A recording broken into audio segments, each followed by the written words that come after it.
दोस्तों, मज़ेदार हिंदी कहानियाँ सबसे पहले देखने के लिए आप मेरे YouTube चैनल को सब्सक्राइब कर लें। मैं क्या करती, उनसे मेरा दुख देखा नहीं गया तो उन्होंने मेरी मांग में सिंदूर भर दिया। सारंगी का यह संवाद सुनकर हतप्रभ सौम्या उसका मुंह ताकती रह गई। महीने भर पहले विधवा हुई सारंगी उसकी सहपाठिन थी। सारंगी के पति की असामयिक मृत्यु एक रेल दुर्घटना में हुई थी। सौम्या तो बड़ी मुश्किल से सारंगी का सामना करने का साहस जुटाती दुखी मन से उसके प्रति संवेदना और सहानुभूति व्यक्त करने आई थी। उलझन में थी कि कैसे उसका सामना करेगी और सांत्वना देगी। सारंगी की उम्र है ही कि कितनी, और ऊपर से 3 अवयस्क बच्चों का दायित्व। लेकिन सारंगी को देखकर वह बोचकी रह गई थी। सारंगी की मांग में चटक सिंदूर था, हथेलियों से कलाइयों तक रची मेहंदी, कलाइयों में ढेर सारी लाल चूड़ियां और गले में चमकता मंगलसूत्र। उसे अपनी आंखों पर विश्वास नहीं हुआ। विश्वास होता भी कैसे? 30 त्योहार पर व्रत उपवास रखने वाली, हर मंदिर मूर्ति के सामने सिर झुकाने वाली, वह अंध भक्ति में लीन रहने वाली सारंगी को इस रूप में देखने की कल्पना उसके मन में नहीं थी। वह सोचती तो आई थी कि सारंगी सुनी मांग के लिए निबड़ उदास मिलेगी। सारंगी की आंखों में जरा भी तरलता नहीं थी और न ही कोई चिंता। वह सदा सुहागन की तरह थी और उसके चेहरे पर दिग्विजयी खुशी फूट सी रही थी। सब कुछ अप्रत्याशित। एक ही बस्ती की होने से सारंगी और सौम्या साथ साथ पढ़ने जाती थी। दोनों का मन कुछ ऐसा मिला कि आपस में सहेलियों सा जुड़ा हो गया था। सौम्या की तुलना में सारंगी अधिक यौवन भरी और सुंदर थी। उम्र में उसके 1 साल बड़ी सारंगी पढ़ाई में कमजोर होने के कारण वह परीक्षाओं में पास होने के लिए मंदिरों और देवस्थानों पर प्रसाद चढ़ाने की मनौती मानती रहती थी। सौम्या उसकी मान्यताओं पर कभी कभी मखौल उड़ा देती थी। सारंगी किसी तरह इंटर पास कर सकी और बीए करते करते उसकी शादी हो गई। दूर के एक कस्बे में उसके पति का कबाड़ खरीदने बेचने का कारोबार था।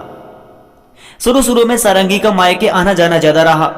जब आती तो गहनों से लद के संजी सवारी रहती थी, खुश खुश सी दिखती थी। एक दिन सौम्या ने पूछा था, बहुत खुश हो लगती हूं बस, असंतोष जाहिर करती हुई सारंगी ने कहा। कोई कमी है क्या? सौम्या ने एकाएक तरल हो आई और उसकी आंखों में झांकते हुए पूछा। पूछो मत, कहकर सारंगी ने निगाह झुका ली।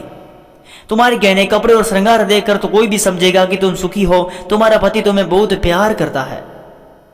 बस गहनों और कपड़ों का सुख क्या?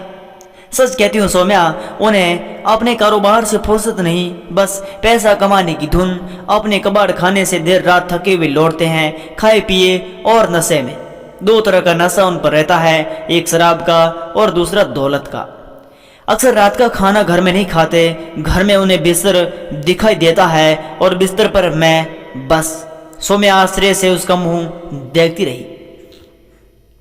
रोज की कहानी यह बिस्तर पर प्यार नहीं, नोट दिखाते हैं, मुड़े तुड़े गंदे संदे मुट्ठियों में भरकर। वे समझते हैं प्यार जताने का शायद यही सबसे अच्छा तरीका है। अपनी कमजोरी छिपाते हैं, लुंज पुंज से बने रहते हैं। मेरी भावनाओं से उन्हें कोई मतलब नहीं। मैं क्या चाहती हूँ इससे उन्हें कुछ लेना देना नहीं। मैं चाहती हूँ वे थोड़े जोशीले बने और मुझे भरपूर प्यार करें, लेकिन यह उनके स्वभाव में नहीं। यह कह लो उनमें ऐसी कोई ताकत नहीं है। जल्दी खराटे लेकर सो जाना, सुबह देर से उठना और हड़बड़ी में अपने काम के ठिकाने पर चले जाना, घर जल्दी नहीं लौटना, यही उनकी दिनचर्या है। उनका रोज नहाना धोना भी नहीं होता। कबाड़ खाने की गंध उनके बदन में समाई रहती है। सारंगी ने एक और रहस्य खोला। जानती हो, मेरे माँ बाप ने मेरी शादी उन्हें मुझे से 7-8 साल ही बड़ा समझ कर की थी, लेकिन वे मुझसे 15 साल बड़े हैं। जल्द ही बच्चे चाहते हैं, इसलिए कि बूढ़ा होने से पहले बच्चे सियाने हो जाए और उनका काम धंधा संभाल ले। लेकिन अब क्या, जीवन तो उन्हीं के साथ काटना है, हंसकर काटो या रोकर। चेहरे पर अतृप्ति का भाव लिए सारंगी ने ठंडी सांस भरते हुए मजबूरी सी जाहिर की। सौम्या उस वैवाहिक संबंधों की गूढ़ता से अनभिज्ञ थी। बस सुनती रही, कोई सलाह या प्रतिक्रिया नहीं दे सकी थी।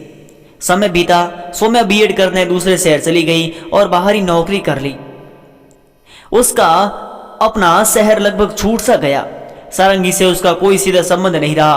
कुछ वर्षों बाद सारंगी से मुलाकात हुई तो वह 2 बच्चों की मां हो चुकी थी। बच्चों का नाम सौरभ और गौरव बताया। तीसरा होने को था, परंतु उसके सजने धजने में कोई कमी नहीं थी। बहुत खुश होकर मिली थी। उसने कहा था, कभी हमारे यहाँ आओ, तुम जब यहाँ आती हो तो तुम्हारी बस हमारे घर के पास से गुजरती है। बस स्टैंड पर किसी से पूछ लो, कल्लू कबाड़ी को सब जानते हैं। कल्लू कबाड़ी? हाँ, कल्लू कबाड़ी, तेरे जीजा इस नाम से जाने जाते हैं। ठट्टा मारकर हंसते हुए उसने बताया था। सौम्या को लगा था कि अब वह सचमुच बहुत खुश है। कुछ समय बाद आते जाते सौम्या को पता चला कि सारंगी के पत्ते की लकवा की बीमारी के शिकार हो गए हैं, लेकिन कुछ परिस्थितियां ऐसी थी कि वह चाहते हुए भी उससे मिल न सकी। लेकिन इस बार सौम्या अपने आप को रोक न पाई थी। सारंगी के पति की अचानक मृत्यु के समाचार ने उसे बेचैन कर दिया था। वह चली आई, सोचा उसे मिलते हुए दूसरी बस से अपने शहर को रवाना हो जाएगी। बस स्टैंड पर पता करने पर एक दुकानदार ने एक बालक को ही साथ भेज दिया, जो उसे सारंगी के घर तक पहुंचा गया था और यहां पहुंचकर उसे अलग ही नजर देखने को मिला। कौन है वह जिसे सारंगी का वैधव्य देखा नहीं गया? कोई सच्चा हितैषी या स्वार्थी? सनसनाता सवाल सौम्या के मन में कौंध रहा था। सब जान रहे हैं कि कल्लू कबाड़ी की मौत रेल दुर्घटना में हुई है, लेकिन मैं स्वीकार करती हूं कि उन्हें आत्महत्या की है। सुसाइड नोट न लिखने के पीछे उनकी जो भी मंशा रही हो, मैं नहीं जानती। सारंगी की सपाट बयानी से अचंभित सौम्या को लगा कि उसकी जिंदगी में बहुत उथल पुथल भरी है और वह बहुत कुछ कहना चाहती है। हाँ सौम्या ने अपने आश्चर्य और उत्सुकता को छिपा ना सकी। उसने पूछ लिया, ऐसा क्या? हाँ सौम्या, ऐसा ही। तुमसे मैं कुछ नहीं छिपाऊंगी। वे तो इस दुनिया में है नहीं और उनकी बुराई भी मैं करना नहीं चाहती, लेकिन अगर सच्चाई तुमको न बताऊं तो तुम भी मुझे गलत समझोगी। विनय से मेरे विवाहोत्तर संबंध थे, ये मेरे पति जानते थे। विनय कौन है? सौम्या अपने को रोक न सकी। विनय उनके दोस्त थे और बिजनेस पार्टनर भी। जब उन्हें पैरालिसिस का अटैक हुआ तो विनय ने बहुत मदद की। डॉक्टर के यहाँ ले जाना, दवा दारू का इंतजाम करना, सब तरह से विजय उनके बिजनेस को संभाल रहे। और मुझे जी जब पति बीमार हुए थे उस समय और उसके पहले से भी। सौम्या टकटकी लगाए उसकी बातें सुन रही थी।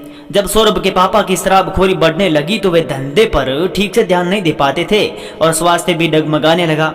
मैंने उन्हें आगाह किया लेकिन कोई असर नहीं हुआ। एक दिन टोकने पर गाली गलौज करते हुए मारपीट पर उतारू हो गए तो मैंने गुस्से में कह दिया कि अगर अपने को नहीं सुधार सकते तो मैं घर छोड़कर चली जाऊंगी। फिर भी कोई असर नहीं आया। सौम्या ने सवाल कर दिया, असर हुआ?